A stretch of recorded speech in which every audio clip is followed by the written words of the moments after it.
నమస్తే, welcome to Telugu రాజ్యం. నేను మీ రామ్. పహల్గామ్లో జరిగినటువంటి సంఘటన తర్వాత ఈ టెర్రరిస్టులకు సంబంధించి అనేక రకాలుగా దర్యాప్తులు చేపడుతున్నప్పటికీ ఒకవైపు ఏమో మొన్న వచ్చినటువంటి ఇంటెలిజెన్స్కి సంబంధించిన సమాచారం ప్రకారం శ్రీలంకన్ ఎయిర్పోర్ట్లో వీళ్ళు ఉన్నట్టుగా అక్కడికి శ్రీలంకన్ పోలీసులు వెళ్ళి అక్కడ దర్యాప్తు చేసినప్పటికీ వాళ్ళు దొరకనట్టుగా కొన్ని న్యూస్ ఛానల్స్లో మాట్లాడడం జరిగింది. అయితే ఇదివరకు మనం వింటూ వచ్చాం, నిజంగా మన ఇంటి దొంగ ఎవడో లేకుండా బయట నుంచి వచ్చి ఎవడో ఈ కాల్పులు కానీ ఈ చర్య కానీ దుస్సాహసానికి ఒడిగట్టగలరా? చాలామంది ఏంటంటే నిజంగా మన నుంచి ఎవరో సపోర్ట్ చేసే ఉంటారని నమ్ముతూ వచ్చారు. దానికి తగ్గట్టుగా ఒక ఆధారం కూడా ఈరోజు బయటకు వచ్చింది. అదే ఈ వీడియో. ఈ వీడియో మీరందరూ ఆల్మోస్ట్ ఆల్ సోషల్ మీడియాలో చూసే ఉంటారు. ఈ వీడియోలో ఉన్న వ్యక్తి చేసిన చర్య ఒకసారి మీరు చూడండి. దీని తాలూకు ఎక్స్ప్లెనేషన్ మళ్ళీ ఇస్తాను నేను.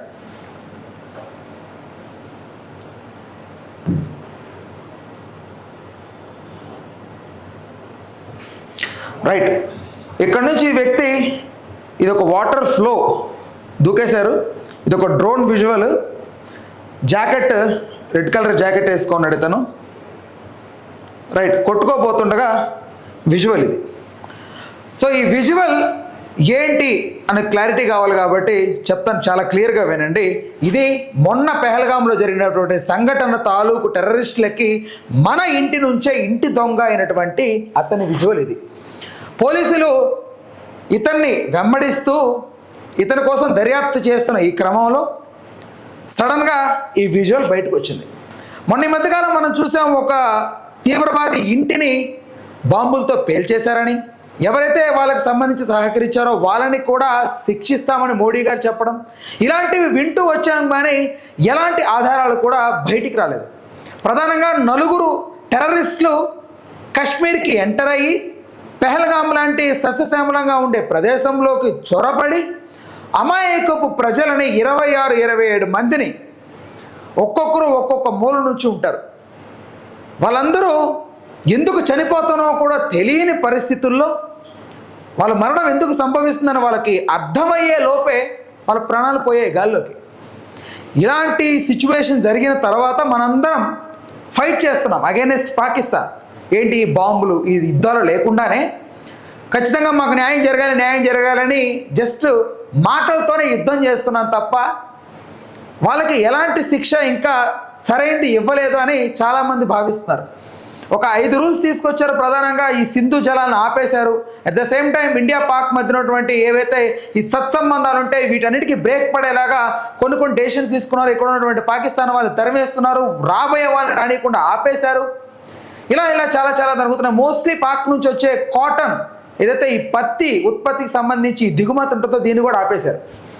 సో అయితే పాక్ ఇప్పటికే గజ్జ వణికిపోతోంది.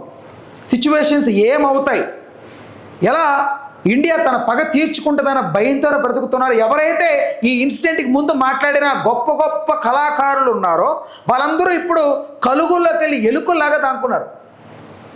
ముఖ్యంగా ఈ సయీద్, అతని పేరు నాకు స్ట్రైక్ అవ్వట్లేదు, అతను ముష్కరీ తోయిబాకి లీడరు హఫీజ్ సయీద్. వినడానికి కొంచెం గగన సినిమాలో టెర్రరిస్ట్ నేమ్ లాగా ఉంది కదా, నిజంగా వాళ్ళ పేర్లు అలాగే ఉంటాయి. ఆ హఫీజ్ సయీద్ ఇప్పుడు ఎక్కడున్నాడో తెలియదు. ఒక పక్క కొన్ని వార్తలు ఏంటంటే పాక్ హఫీజ్ సయీద్ని చాలా దగ్గరగా చేరదీసి పెంచి పోషిస్తోంది అని ఒక వాదన వినపడుతుంటే, ఇంకొక పక్క పాక్ ఏం చెప్తోందంటే అసలు హఫీజ్ సయీద్ జైల్లో ఉన్నాడు, కఠిన కారాగార శిక్ష అనుభవిస్తున్నాడని ఇలాంటి కాకమ్మ కబుర్లు చెప్తోంది. ఇవన్నీ నమ్మశక్యంగా లేనప్పటికీ మొన్నటికి మొన్న ఎవరైతే ఒక ఆర్మీ చీఫ్ ఇతను మాట్లాడాడు, భారత్ని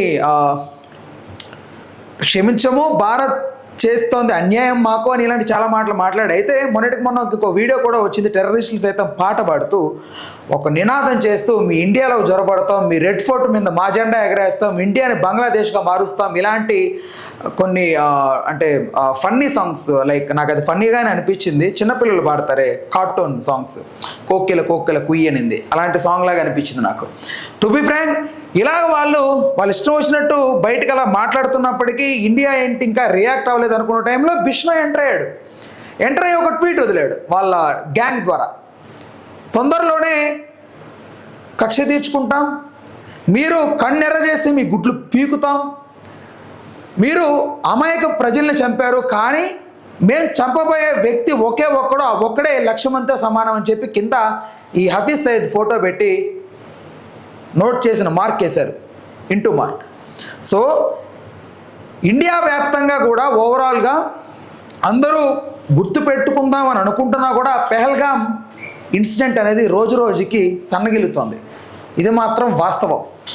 దీనికి సంబంధించి ఇండియా ఎలా దీనికి కక్షనో లేకపోతే దీనికి ప్రతీకారమో వాళ్ళు మోకాళ్ళ మీద కూర్చొని మమ్మల్ని క్షమించండి అనే వరకు తీసుకొస్తుందో ఎప్పుడు ఏంటనేది ఇంకా క్లారిటీ లేనప్పటికీ, బట్ ఈ విజువల్ మాత్రం హైలైట్ అవుతుంది ఓవరాల్గా. నిజంగా వీళ్ళనే అసలు ఫస్ట్ ఇతన్ని శిక్షించాలి, ఆ టెర్రరిస్టుల కంటే కూడా. ఇతనే హెల్ప్ చేయకపోతే, ఇలాంటి వాళ్ళే హెల్ప్ చేయకపోతే అలాంటి వాళ్ళు ఇక్కడ వరకు ఎలా వస్తారు? ఇండియాలోకి జొరబడి అంత పెద్ద ఇన్సిడెంట్ చేయడానికి ఎలా పూనుకుంటారు? అండ్ మోస్ట్లీ మొన్న నంద్యాలలో కూడా ఒక సోకాల్డ్ కొంతమంది ఎవరైతే పాక్కి వ్యతిరేకంగా జెండాని స్టిక్కరింగ్ చేయించి రోడ్డు మీద అంటిస్తే దాన్ని పీక్కుంటూ వెళ్ళారు. ఇంటి దొంగ ఈశ్వరుడు కూడా పట్టలేడు అన్నట్లుగా వీళ్ళందరూ పాక్కి హెల్ప్ చేస్తూ ఉంటే, మోస్ట్లీ సెలబ్రిటీస్ కూడా పాక్కి సైతం సపోర్ట్ ఉన్నట్టుగా మొన్నటికి మొన్న సాయి పల్లవి, నిన్న సమంత, వీళ్ళందరూ కూడా పాక్కి సపోర్ట్ చేస్తున్నారు. చనిపోయిన 26-27 మందికి సపోర్ట్ చేయాల్సిన వీళ్ళు పాక్కి సపోర్ట్ చేస్తున్నారు. వై?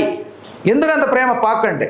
అంటే ఆల్రెడీ ఇండియన్స్ అందరూ మనకు అభిమానులు అయిపోయారు, ఇంకా పక్క దేశాల్లో ఉన్న వాళ్ళని కూడా మన అభిమానులుగా మార్చుకోవాలని పాక్ మీద కన్సర్నా మీకు అది? సో అది ఓవరాల్గా అయితే దీనికి సంబంధించి ఒక చిన్న క్లూ మళ్ళీ బయటకు వచ్చింది. ఇంకా చాలా ఆధారాలు బయటికి రావాల్సి ఉంది.